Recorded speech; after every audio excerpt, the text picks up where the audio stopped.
प्यारे विद्यार्थियों नमस्कार।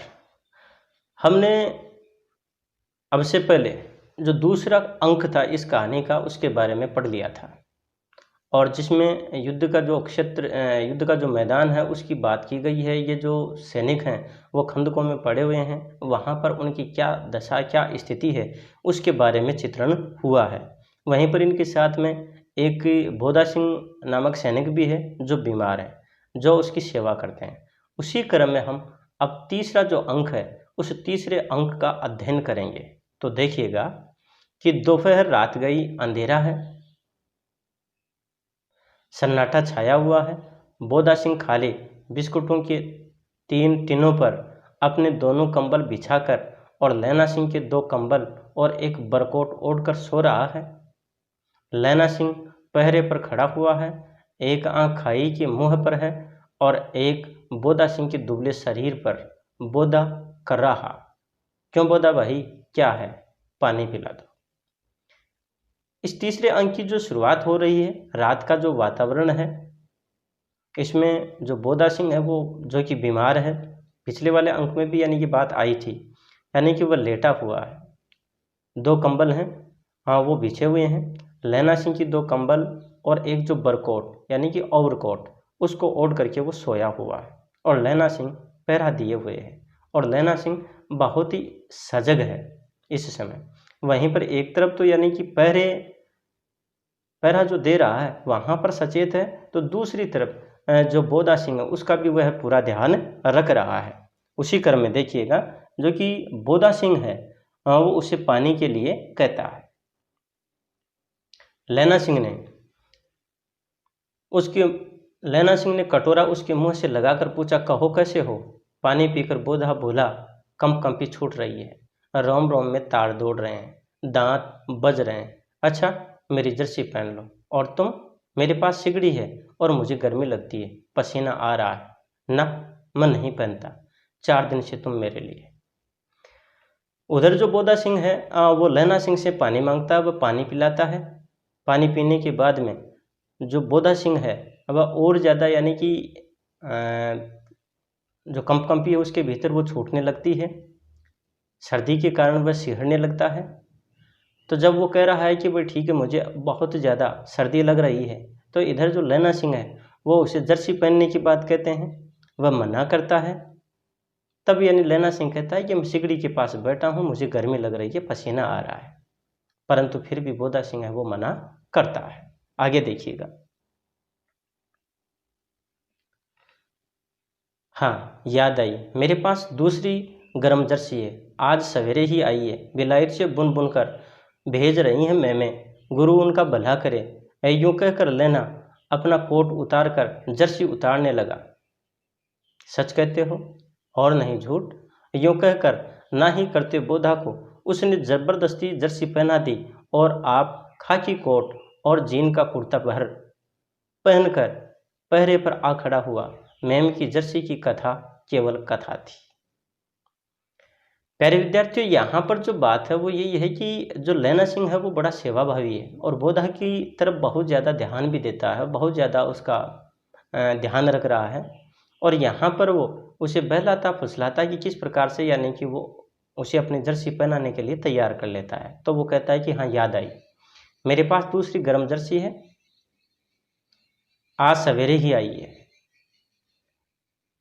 और विलायत से बुन बुन कर भेज रही हैं मैमें, उनका भला करे। यूं कहकर लैना अपना जो कोट है वो उतारकर जर्सी उतारने लगा। सच कहते हो और नहीं झूठ, यूं कहकर ना ही करते बोधा को उसने जबरदस्ती जर्सी है वो पहना दी है और जो खाकी कोट और जो जीन का कुर्ता भर है वह पहन करके और वहाँ पहरे पर वो खड़ा हुआ है और उसे बहलाते हुए ये बात कर रहा है कि मैम की जो जर्सी वाली जो कहानी थी, जो कि एक तरह से वो बोधा सिंह को बताता है, वो तो सिर्फ कहानी मात्र थी, अर्थात ऐसा कुछ भी नहीं था। वो सिर्फ और सिर्फ उसको जर्सी पहनाने के लिए ही उन्होंने ऐसा कहा था। उसी क्रम में देखिएगा, आधा घंटा बीता, इतने में खाई के मुंह से आवाज आई, सूबेदार हजारा सिंह। कौन? लपटन साहब। हुक्म हुजूर, कहकर सूबेदार तनकर फौजी सलाम करके सामने हुआ। देखो इसी समय दावा करना होगा। मील भर की दूरी पर पूरब के कोने में एक जर्मन खाई है, उसमें 50 से ज़्यादा है जर्मन नहीं है। इन पेड़ों के नीचे नीचे 2 खेत काटकर रास्ता है, 3-4 घुमाव हैं, जहाँ मोड़ हैं वहाँ 15 जवान खड़े कर आया हूँ। तुम यहाँ 10 आदमी छोड़कर सबको साथ ले। अब यहाँ पर जो बात कही है वो बात ये कही कि थोड़ी देर बाद में यानी कि बाहर से आवाज़ आती है और सूबेदार हजारा सिंह को पुकारता है। सूबेदार जो हजारा सिंह है वो उधर से यानी कि प्रश्न करते हैं कि कौन? लेफ्टिनेंट साहब, और उनके सामने सलाम करते हैं, उनको नमस्कार करते हैं, सैल्यूट देते हैं। उधर से यानी कि जो लेफ्टिनेंट साहब अर्थात लेफ्टिनेंट हैं, वो उन्हें आदेश देता है कि मील भर की जो दूरी है उस पर पूरब के कोने में कोई जर्मन खाई है और वहाँ पर 50 से ज़्यादा है, ज़्यादा का मतलब होता है ज़्यादा, जो सैनिक नहीं हैं। और आप यानी कि इन पेड़ों के नीचे नीचे 2 खेत काट कर रास्ता है और उधर से जाकर के 3-4 घुमाव हैं, जहाँ मोड़ है वहाँ 15 जवान खड़े कर आए हूँ, आप वहीं पर ठहरो। यानी कि यहाँ 10 आदमी छोड़ करके आप वहाँ पर चले जाओ। उसी क्रम में देखो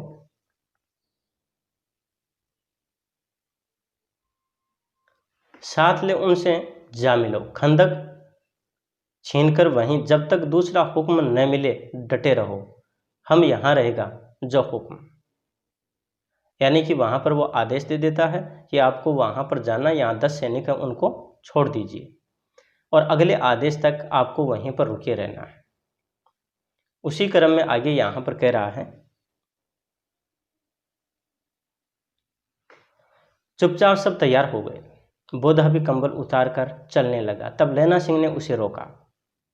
लैना सिंह आगे हुआ तो बोधा की ओर इशारा किया। लैना सिंह समझकर चुप हो गया।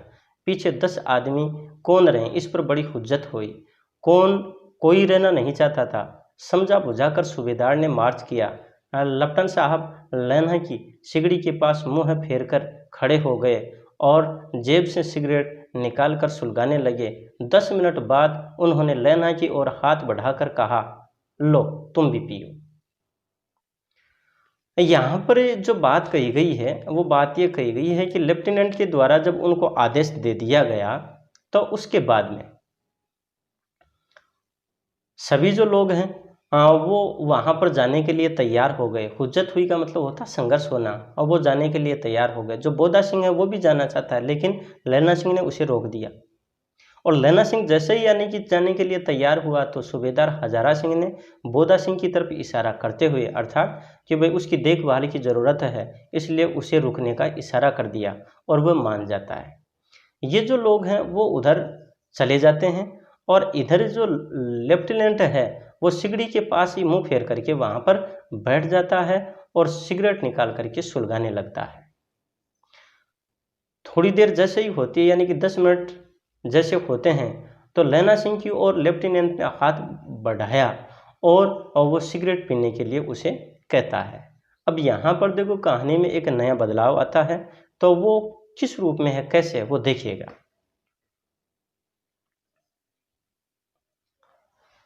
आंख मारते करते लैना सिंह सब समझ गया। मुंह का बहाव छिपाकर बोला, लाओ साहब। हाथ आगे करते ही उसने सिगड़ी के उजाले में साहब का मुंह देखा, बाल देखे, तब उसका माथा ठनका। लेफ्टिनेंट साहब के पट्टियों वाले बाल एक दिन में ही कहाँ उड़ गए और उनकी जगह कैदियों के से कटे बाल कहाँ से आ गए। शायद साहब शराब पिए हुए हैं और उन्हें बाल कटवाने का मौका मिल गया है। लैना सिंह ने जांचना चाहा। लेफ्टिनेंट साहब 5 वर्ष से उसकी रेजिमेंट में थे। कहने का मतलब है कि उधर जो सूबेदार हजारा सिंह सैनिकों को लेकर के रवाना हो जाते हैं और इधर जो लेफ्टिनेंट है उनको सिगरेट पिलाने की बात कर रहा है या सिगरेट देता है। तब यहाँ पर जो ये जो लैना सिंह है वो एक तरह से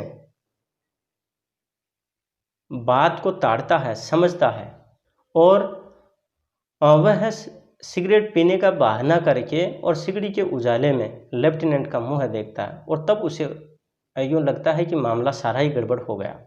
उसका माथा ठनक जाता है क्योंकि जो लेफ्टिनेंट के जो पट्टियों वाले जो बाल थे वो तो हैं ही नहीं, और इस लेफ्टिनेंट के जो बाल हैं वो तो कैदियों के से कटे हुए बाल हैं। फिर वह ये भी सोचता है कि शायद हो सकता है कि साहब शराब पिए हुए हैं और उन्हें बाल कटवाने का मौका मिल गया। इसलिए जो लेफ्टिनेंट है उस लेफ्टिनेंट को लैना सिंह ने जांचने का प्रयास किया, क्योंकि जो लैना सिंह है वो लेफ्टिनेंट साहब के साथ यानी लेफ्टिनेंट साहब के साथ 5 साल से उनकी रेजिमेंट में रह रहे थे। अब यहाँ पर वो किस प्रकार से लेफ्टिनेंट की परीक्षा लेता है और किस तरह से उनको पूरा पता चलता है, वह निश्चिंत हो जाता है कि वास्तविक रूप में ये है या नहीं, इस बात का पता हमें आगे चलेगा।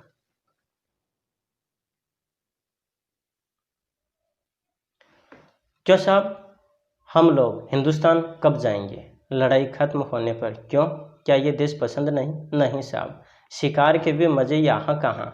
याद है 5 साल नकली लड़ाई के पीछे आप जगाधारी जिले में शिकार करने गए थे। हाँ हाँ, वहीं सब। आप खोते पर सवार थे और आपका खानसामा अब्दुल्ला रास्ते के एक मंदिर में जल चढ़ाने को रह गया था। बेशक पाजी कहीं का, सामने से वह नीलगाय निकली कि ऐसी बड़ी मैंने कभी न देखी थी। यहाँ पर यानी प्यारे विद्यार्थियों, जो लैना सिंह है वो लेफ्टिनेंट की जांच कर रहा है कि वास्तव में वो ही इनका लेफ्टिनेंट ही है या फिर कोई भेदिया है या कोई दूसरा व्यक्ति है। तो वो उससे प्रश्न करता है कि साहब अब हम हिंदुस्तान कब जाएंगे?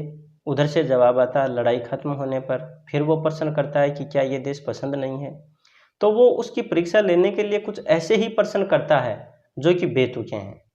तो देखिएगा, जो लैना सिंह है वो लेफ्टिनेंट से कहता है कि साहब शिकार के भी मज़े यहाँ कहाँ। आपको पता होगा कि 5 साल यानी पिछले साल जो नकली लड़ाई थी, हम और आप जगाधारी जिले में शिकार करने गए थे। अब यानी कि जगाधारी जिले में शिकार करने का कोई औचित्य नहीं था, और उधर से वो हामी बढ़ता है। आगे यहाँ पर लैना सिंह है वो कहता है कि जब आप खोते पर सवार थे, खोते का अर्थ होता गधा, तो यानी कि एक लेफ्टिनेंट गधे पर सवार थोड़ी हो सकता है, लेकिन फिर भी उसकी परीक्षा के लिए ये बात कहता है और वो हामी बढ़ता चला जाता है। आगे यहाँ पर जो लैना सिंह है वो लेफ्टिनेंट से कहता है आपका खानसामा अब्दुल्ला, आपका जो नौकर है वो रास्ते के एक मंदिर में जल चढ़ाने के लिए रह गया था। कि जो अब्दुल्ला है जो कि मुस्लिम है वो मंदिर में जल चढ़ाने के लिए रुका, जबकि जो मुस्लिम है वो कभी भी मंदिर में जल नहीं चढ़ाता, परंतु वो परीक्षा लेने के लिए इस तरह के प्रश्न कर रहा है कि इसको पता है कि नहीं है। बेशक पाजी कहीं का, सामने से वह नीलगाय निकली कि ऐसी बड़ी मैंने कभी न देखी। तो उसी क्रम में देखिएगा, क्यों साहब हाँ, और आपकी एक गोली कंधे में लगी और पुट्ठे से निकली, ऐसे अफसर के साथ शिकार खेलने में मजा है। क्यों साहब, शिमले से तैयार होकर उस नीलगाय का सिर आ गया था ना। आपने कहा था कि रेजिमेंट की मेज में लगाएंगे। हाँ, पर मैंने वह विलायत भेज दिया। ऐसे बड़े बड़े सींग 2-2 फुट के तो होंगे ही। हाँ लैना सिंह, 2 फुट 4 इंच के थे। तुमने सिगरेट नहीं पिया? कहने का तात्पर्य है कि वो उसकी परीक्षा लेने के लिए, जांच करने के लिए प्रश्न करता है। आगे वो उन प्रश्नों की जो कि झड़ी लगा रखी है उन्हीं में एक आगे कह रहा है कि वो जो इतनी बड़ी नीलगाय वहाँ पर हमने देखी जो हमारे सामने से निकली थी, आपकी एक गोली कंधे में लगी। अब यहाँ पर नीलगाय के कंधे में लगने का कोई मतलब नहीं है।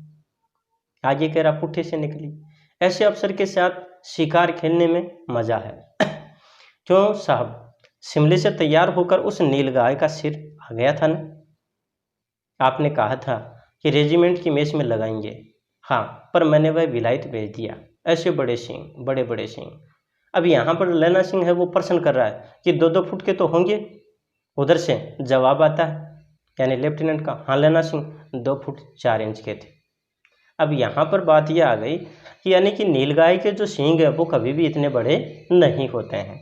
कहने का तात्पर्य कि अब लैना सिंह ने अपनी जो परीक्षा यानी कि उसकी जो परीक्षा ली थी उसमें एक तरह से वो निश्चिंत हो जाता है कि निश्चित रूप से ये है लेफ्टिनेंट नहीं है। वहाँ पर हालांकि जो अंधेरा था उस वजह से ये सारी दिक्कतें आ रही थी, फिर भी उन्होंने एक बहुत ही बुद्धिमत्तापूर्ण तरीके से उसकी जांच कर ली थी। तो यहाँ पर जो लैला सिंह की जो चारित्रिक जो विशेषता है वो भी यहाँ पर एक हमारे सामने उभर करके आती है। और यूँ कहें कि ये एक अपने को प्रश्न भी तैयार करना है कि लैला सिंह की चारित्रिक विशेषताएं कौन कौन से। तो यहाँ पर इन्होंने बहुत ही बुद्धिमत्ता का परिचय दिया है। तो देखिएगा आगे,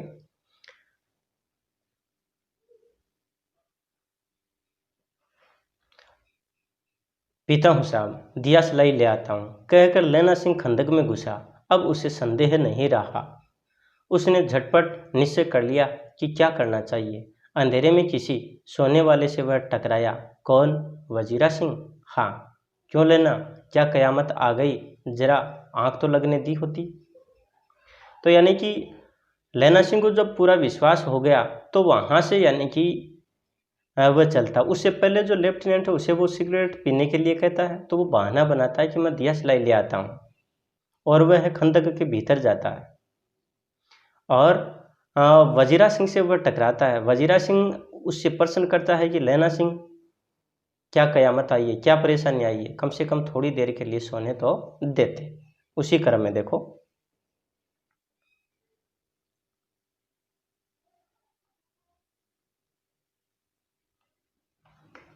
होश में आओ, कयामत आई है और लप्टन साहब की वर्दी पहनकर आई है। क्या? तो यानी कि अब प्यारे विद्यार्थियों, इसका चौथा जो अंक है वो शुरू होता है। और इस चौथे अंक में देखिएगा कि क्या नया जो मोड़ है वो आ रहा है। तो यहाँ पर जो लैला सिंह है वो वजीरा सिंह को कह रहा है कि होश में आ जाओ, निश्चित रूप से कयामत आ गई है, और वो भी लेफ्टिनेंट की वर्दी पहन करके आई है। क्योंकि वो लेफ्टिनेंट इनके वाला नहीं है, ये कोई यानी कि भेदिया है, कोई फर्जी है, कोई शत्रु है।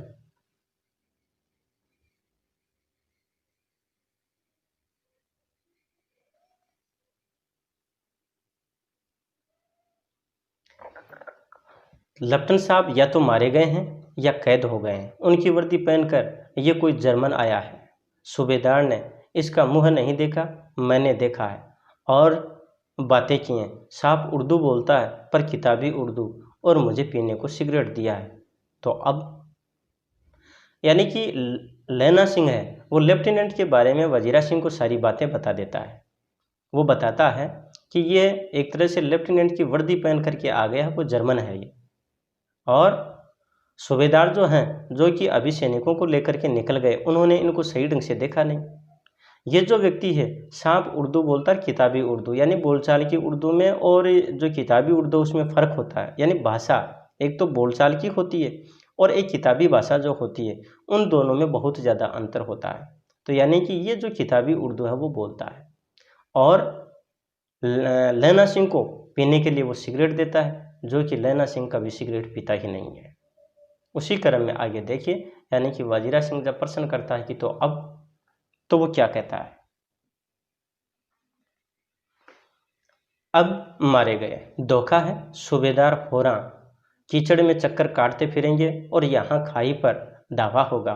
उठो, एक काम करो, पलटन के पैरों के निशान देखते देखते दौड़ जाओ, अभी बहुत दूर न गए होंगे। सूबेदार से कहो एकदम लौट आवें, खंदक की बात झूठ है, चले जाओ, खंदक के पीछे से निकल जाओ, पत्ता तक न खड़के, देर मत करो। हुक्म तो यही कि ऐसी की तैसी हुक्म की, मेरा हुक्म जमादार लैला सिंह, जो इस वक्त यहाँ सबसे बड़ा अफसर है।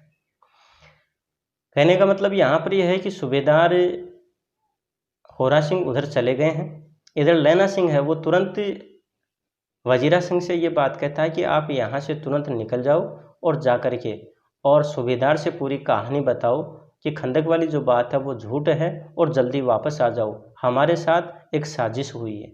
यहाँ पर यानी वजीरा सिंह है वो हुक्म की बात करता है, तो यहाँ पर जो लैला सिंह है वो तुरंत ये बात कह देता है कि हुक्म की बात छोड़ो, क्योंकि हुक्म वाली बात तो कोई थी नहीं, वो तो जर्मन भेदिया है। और इस समय यानी कि यहाँ पर जो लैला सिंह है वो सबसे बड़ा अधिकारी है, इसलिए उसका आदेश ही माना जाएगा। उसी क्रम में देखिएगा,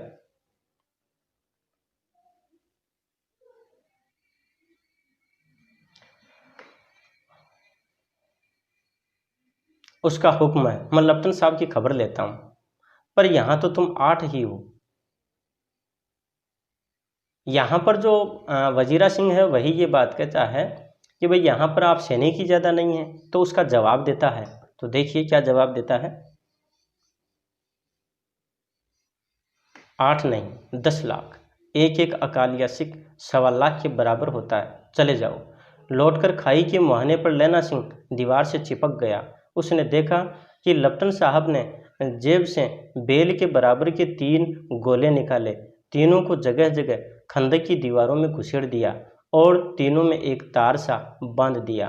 तार के आगे सोच की एक गुत्थी थी जिसे सिगड़ी के पास रखा।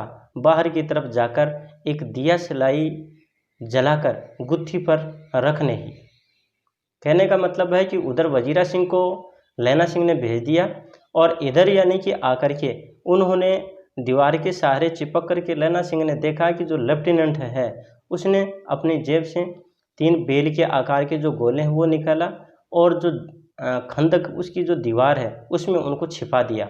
उनसे एक तार बांध देता है और सूत की एक गुत्ती है उसके ऊपर यानी कि उसको सिगड़ी के पास रख लेता है और बाहर की तरफ जाकर के दिया सिलाई जला करके और फिर उस गुत्थी पर रखने वाला था कि इतने में ही देखिएगा क्या घटना होती है। बिजली की तरह दोनों हाथों से उल्टी बंदूक को उठाकर लैना सिंह ने साहब की कोहनी पर तान कर दे मारा। धमाके के साथ साहब के हाथ से दिया सलाई गिर पड़ी। लैना सिंह ने एक कुंदा साहब की गर्दन पर मारा और साहब आह मेन गॉड कहते हुए चित्त हो गए। लैना सिंह ने तीनों गोले बीनकर खंदक के बाहर फेंके और साहब को घसीटकर सिगड़ी के पास लिटाया। जेबों की तलाशी ली, 3-4 लिफाफे और एक डायरी निकालकर उन्हें अपनी जेब के हवाले किया। कहने का तात्पर्य है कि यहाँ पर लैना सिंह ने बुद्धिमत्ता और साहस का परिचय देते हुए जो लेफ्टिनेंट उस गुत्थी पर दिया सलाई रखने वाला था, जलाने वाला था, उसी से पहले यानी तुरंत ही उन्होंने बंदूक का जो कुंदा था उसे दे मारा और वहीं पर यानी कि जो दिया सलाई थी वो गिर गई। जैसे यानी कि बंदूक का कुंदा साहब की गर्दन पर मारा तो वह चिल्ला उठा, ओ मेन गॉड। कहने का मतलब है ओ माय गॉड। और ये सारा भेद अब और खुल गया, अर्थात वह लेफ्टिनेंट नहीं था। उसके बाद में जो लैना सिंह है उसने वहाँ से वो तीनों जो गोले खंदक में दबाए हुए थे उनको निकाला और बाहर फेंक दिया और साहब को घसीट करके अंदर ले आया। उनकी तलाशी ली, कुछ लिफाफे और डायरी उनकी जेब के हवाले से जेब से निकाले और अपने पास रख लिए। उसी क्रम में देखिएगा साहब की मूर्छा हटी। लैना सिंह हंसकर बोला, क्यों लेफ्टिनेंट साहब, मिजाज कैसा है? आज मैंने बहुत बातें सीखी। ये सीखा कि सिख सिगरेट पीते हैं, ये सीखा कि जगाधारी के ज़िले में नीलगायें होती हैं और उनके 2 फुट 4 इंच के सींग होते हैं। ये सीखा कि मुसलमान खानसामा मंदिरों में जल चढ़ाते हैं और लेफ्टिनेंट साहब खोते पर चढ़ते हैं। पर ये तो कहो, ऐसी साफ उर्दू कहाँ से सीख आए? हमारे लेफ्टिनेंट साहब तो बिना डेम के 5 लफ्ज़ भी नहीं बोला करते थे। यहाँ पर यानी कि जो लैना सिंह है हाँ वो लेफ्टिनेंट से कहता है, लेफ्टिनेंट जो कि बेहोश हो गया था अब होश में आया है, तब वो कह रहा है कि आपका मिजाज कैसा है? आज हमने बहुत सारी बातें सीखी हैं कि जो सिख है वो सिगरेट पीते हैं जबकि सिख सिगरेट नहीं पीते।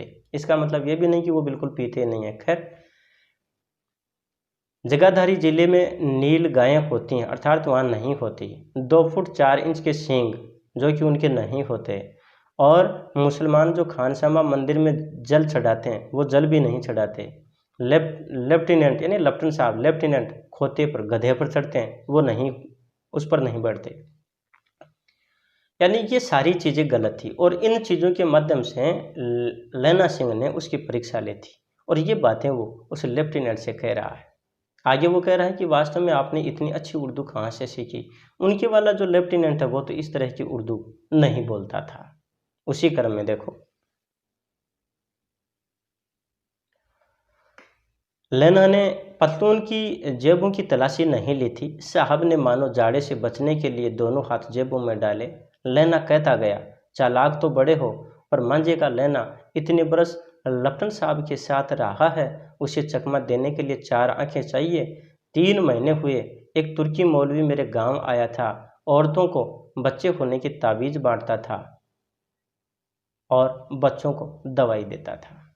यहाँ पर यानी कि जो लैना सिंह है वो उसी क्रम में आगे अपनी बात को कहते हुए चला जा रहा है और वो ये भी कह रहा है कि वो लेफ्टिनेंट के साथ रह करके बहुत सी बातें सीख गया, बहुत ज़्यादा सचेत और सावधान हो गया है। वहीं पर उन्होंने एक मौलवी का उदाहरण दिया है कि वो उनके गांव में आया था और जो औरतें हैं उनको बच्चे होने के ताबीज़ देता है, तो वहीं पर बच्चों को वो दवाई देता है। और देखिएगा उसी क्रम में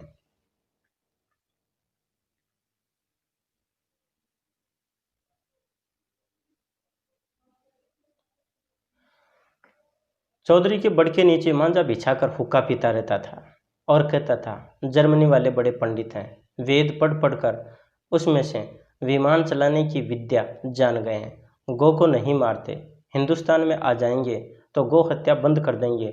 मंडी के बनियों को बहका था कि डाक खाने से रुपया निकाल लो, सरकार का राज्य जाने वाला है। डाक बाबू पोलूराम भी डर गया था। मैंने मुल्ला जी की दाढ़ी मूंड दी थी और गांव से बाहर निकाल कर कहा था कि जो मेरे गांव में अब पैर रखा तो। यहाँ पर यानी लैना सिंह अपनी बात को कहते हुए आगे बढ़ रहा है कि वहाँ पर एक मुल्ला जी आए थे और वो हमेशा ही यानी कि लोगों को भड़काने का काम कर रहे थे। वो बता रहा था कि जर्मनी वाले बड़े पंडित हैं, वो वेद पढ़ कर के विमान चलाने की विद्या जान गए हैं, गायों की हत्या नहीं करेंगे और हिंदुस्तान में तो जर्मनी वाले वो गौ हत्या को बंद कर देंगे। मंडी के जो बनिए हैं उनको भी यानी वह बहकाता रहता था, डाक खाने से रुपया निकालने की बात करता था और ये कहता है कि सरकार का राज्य जाने वाला है। और इन्हीं सारी बातों के कारण जो डाक बाबू पोलूराम है वो तो डर भी गया था। यहाँ पर जो लैना सिंह वो कह रहा है कि जब उसने इस तरह की करतूतें की तो लैना सिंह ने यानी कि मुल्ला जी की जो दाढ़ी है वो मूंड दी और वहाँ से डरा धमका करके और गांव से बाहर निकाल दिया। उसी क्रम में देखिएगा,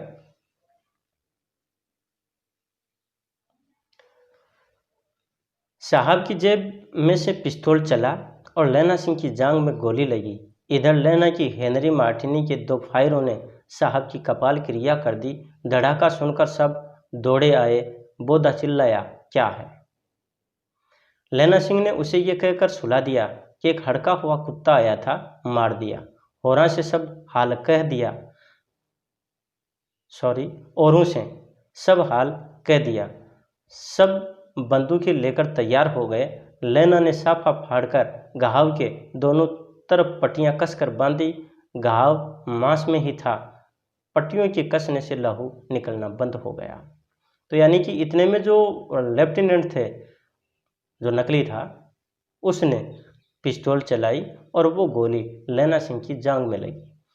लेकिन वहाँ पर लैना सिंह ने साहस का परिचय दिया और तुरंत लेफ्टिनेंट पर फायर कर दिया और वहीं पर वह मारा गया। उधर से जो बोधा है वो चिल्लाता, क्या बात है? तो यहाँ पर देखो, बोधा सिंह बीमार है लेकिन लैना सिंह को कितना ख्याल है उसका, और वो उसे यही समझाता है, बताता है कि कोई हड़का हुआ कोई पागल कुत्ता आया था और उसको मार गिराया। जो शेष जितने भी जो सैनिक थे उनको इस घटना के बारे में सब बता दिया और अपने घाव पर उसने पट्टी बांधी। फिर देखिएगा, इतने में 70 जर्मन चिल्लाकर खाई में घुस पड़े। सिखों की बंदूकों की बाढ़ ने पहले दावे को रोका, दूसरे को रोका, पर यहाँ थे 8। लैना सिंह तक तक कर मार रहा था, वह खड़ा था और लेटे हुए थे और वे 70। अपने मुर्दा भाइयों के शरीर पर चढ़कर जर्मन आगे घुसे आते थे थोड़े मिनटों में। अब यहाँ पर जो बात कही गई है वो ये है कि जैसे ही वो उधर गोली की आवाज़ सुनी तो पहले से ही उन लोगों की, जर्मनों की तो योजना थी और वो तुरंत वहाँ पर यानी कि उस खाई पर टूट पड़े और उन्होंने गोलियां दागना शुरू कर दिया। इधर जो लैना सिंह और उनके जो सैनिक हैं वो घबराए नहीं, उन्होंने भी यानी उनका सामना किया और आगे बढ़ते रहे। जर्मन सैनिक जो हैं वो मरते चले गए और बाकी के जो यानी कि जर्मन सैनिक जो कि मरते चले जा रहे थे, उनके पीछे जो लोग थे, सैनिक थे, वो उन मृत सैनिकों को एक तरह से चीरते हुए आगे बढ़ने का प्रयास कर रहे थे। थोड़ी देर में। आगे देखिएगा। अचानक आवाज आई, वाह गुरुजी दी फतह, वाह गुरुजी दा खालसा। और धड़ाधड़ बंदूकों के फायर जर्मनों की पीठ पर पड़ने लगे। ऐन मौके पर जर्मन दो चक्की के पाटों के बीच में आ गए। पीछे से सूबेदार हजारा सिंह के जवान आग बरसाते थे और सामने लैना सिंह के साथियों के संगीन चल रहे थे। पास आने पर पीछे वालों ने भी संगीन पिरोना शुरू कर दिया। कहने का मतलब है कि जैसे ही वहाँ पर ये लड़ाई छिड़ी हुई थी, तो उधर जो वजीरा सिंह था वो सूबेदार हजारा सिंह को बुलाने के लिए चला गया था, और इधर यानी कि पीछे से ये घटना घटित हो गई, यहाँ पर लड़ाई छिड़ गई। इधर लैना सिंह और उसके सैनिक हैं वो गोलीबारी कर रहे थे, जर्मनों को जवाब दे रहे थे। इतने में ही यानी कि सूबेदार हजारा सिंह और उसके जो सैनिक हैं वो भी यानी कि आ जाते हैं। तो सामने से तो लैना सिंह और उसके सैनिक वार कर रहे थे, और पीछे से यानी कि उधर से जो हजारा सिंह और उनके सैनिक उनके ऊपर वार कर रहे थे, संगीनों से यानी कि प्रहार कर रहे थे। संगीन जो यानी कि बंदूक के ऊपर एक कटारनुमा जो होती है उसको बोलते हैं, तो उससे वो उन पर प्रहार कर रहे थे। उसके बाद में देखिएगा, एक किलकारी और अकाल सिखा दी फौज आई, वाह गुरुजी दी फतह, वाह गुरुजी दा खालसा। सत श्री अकाल पुरुष। और लड़ाई खत्म हो गई। 63 जर्मन या तो खेत रहे थे या कर्रा रहे थे। सिखों में 15 के प्राण गए। सूबेदार के दाहिने कंधे में गोली आर पार निकल गई। लैना सिंह की पसली में एक गोली लगी, उसने घाव को खंदक की मिट्टी से पूर लिया और बाकी का साफा कसकर कमरबंद की तरह लपेट लिया। किसी को खबर न हुई कि लैना सिंह को दूसरा घाव, भारी घाव लगा है। कहने का तात्पर्य है प्यारे विद्यार्थियों कि यहाँ पर यानी कि सूबेदार हजारा सिंह उधर से आ गए थे, इधर ये लैना सिंह और इनके सैनिक थे ही, और वहाँ पर जो 63 जो जर्मन थे यानी कि वो सारे के सारे मारे गए। इधर जो सिखों के जो सैनिक थे उनमें 15 जो थे उनके प्राण चले गए थे। वहीं पर सूबेदार हजारा सिंह है, उनके भी कंधे में गोली लग गई थी, और जो लैना सिंह है उनके एक गोली तो पहले लगी हुई थी जो जांग में लगी हुई थी, दूसरी जो गोली है वो पसली में लग चुकी है, और उस घाव को उन्होंने मिट्टी से पूर लिया यानी कि मिट्टी उसके ऊपर लगा ली, और किसी को खबर तक भी इस बात की नहीं थी। वहीं पर यानी कि इन्होंने क्या किया कि अपना जो सपा है और वो कस करके कमरबंद की तरह से उस पर लपेट लिया था। और ये जो दूसरा जो घाव था ये बड़ा भारी घाव भी था, परंतु उसने किसी को कानों कान तक खबर नहीं होने दी।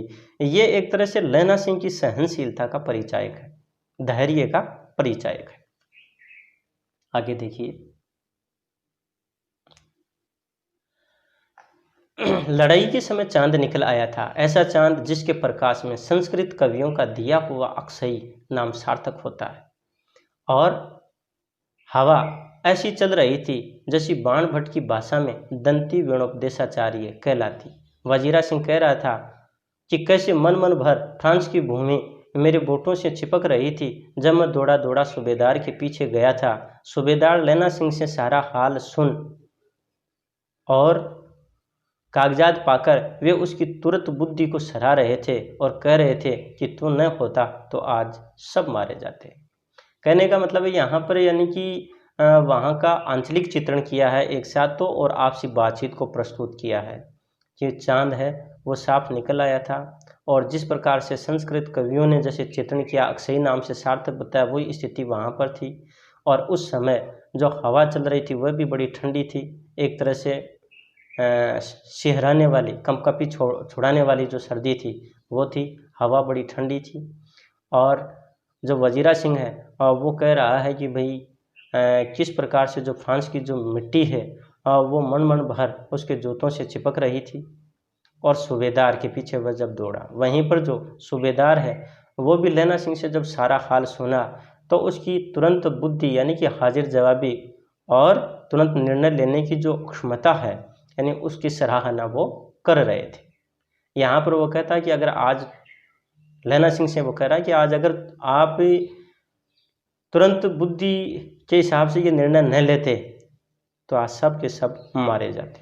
उसी क्रम में देखिएगा,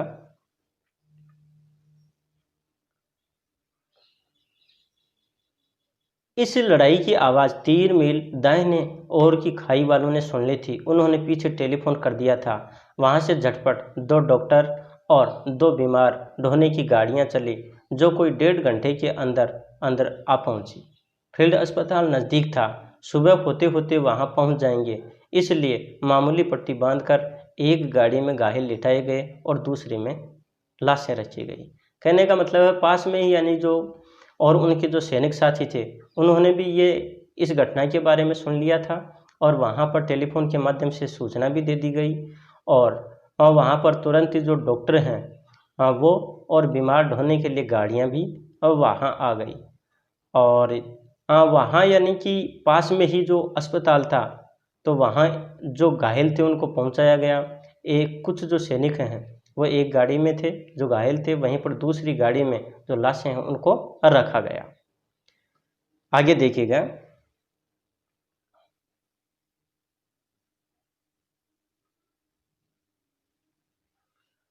सूबेदार ने लैला सिंह की जांग में पट्टी बंधवानी चाहिए, पर उसने ये कहकर टाल दिया कि थोड़ा घाव है, सवेरे देखा जाएगा।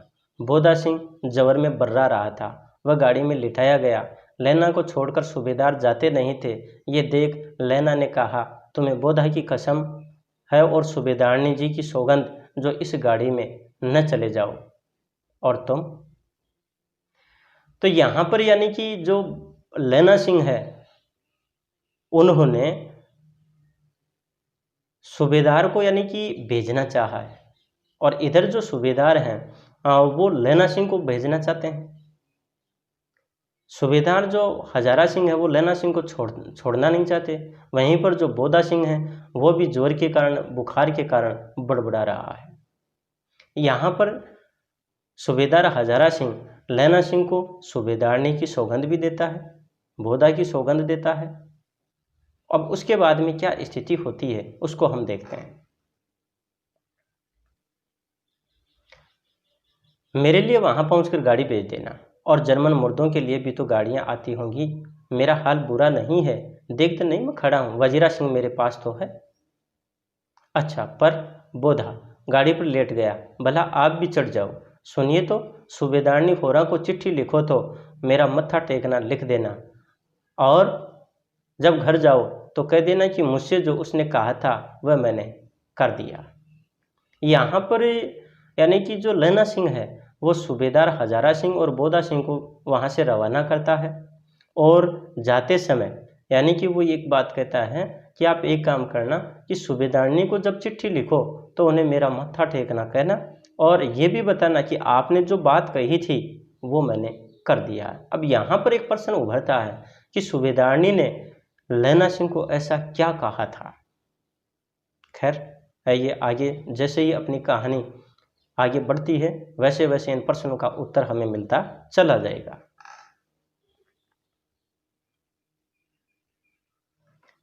गाड़ियां चल पड़ी। सूबेदार ने चढ़ते चढ़ते लैला का हाथ पकड़कर कहा, तेने मेरे और बोधा के प्राण बचाए। लिखना कैसा, साथ ही घर चलेंगे। अपनी सूबेदारनी को तू ही कह देना उसने क्या कहा था। अब आप गाड़ी पर चढ़ जाओ, मैंने जो कहा वह लिख देना और कह भी देना। गाड़ी के जाते लैला लेट गया। वजीरा सिंह पानी पिला दे और मेरा कमरबंद खोल दे, तर हो रहा है। यानी कि वहाँ से जैसे ही वो रवाना हो रहे थे तो फिर से यानी कि जो सूबेदार हजारा सिंह है वो लैला सिंह से कहता है कि वास्तव में आज आपने हमारे प्राण बचाए हैं। और रही बात सूबेदारनी को लिखने की, तो यानी कि लिखना कैसा, साथ ही चलेंगे, जो भी आपको कहना है वो आप उन्हें वहाँ जा कर के कह देना। इधर से लैला सिंह वो फिर कह रहा है कि कोई बात नहीं, आपको मैंने जो कहा है वो आप उन्हें ज़रूर कह देना और आप गाड़ी में बैठ जाइए। इधर वजीरा सिंह से लैला सिंह कहता है कि अब मेरा जो कमरबंद था उसको खोल दे, बहुत ज़्यादा तर हो रहा है, एक तरह से यानी कि दर्द हो रहा है, गीला हो रहा है। प्यारे विद्यार्थियों, इस प्रकार से हमने इस कहानी का जो चौथा अंक है वो पढ़ा है। यहाँ पर युद्ध के बारे में चित्रण हुआ है। जो लैला सिंह है उसने अपनी बुद्धिमत्ता का, धैर्य का, सहनशीलता का परिचय दिया है, और शायद अप्रत्यक्ष रूप से वादे को निभाने की बात भी कही है। जैसा कि उन्होंने सूबेदार हजारा सिंह को पत्र में लिखने की बात कही, उसे ऐसा महसूस होता है। हालांकि इन बातों का पता हमें और भी आगे चलेगा। और अब हम आज के इस वीडियो में इतना ही पढ़ेंगे। अब आगे वाला जो 5वां अंक है वो 5वां अंक आगे वाले वीडियो में पढ़ेंगे। तब तक के लिए नमस्कार, धन्यवाद। अगर आपने अब तक इस चैनल को सब्सक्राइब नहीं किया है तो निश्चित रूप से आप इस चैनल को सब्सक्राइब कर लीजिए और शेयर भी कीजिएगा, ताकि और भी जो साथीगण हैं, विद्यार्थी हैं, उनको ज़्यादा से ज़्यादा लाभ मिले। एक बार पुनः आप सभी का आभार और धन्यवाद।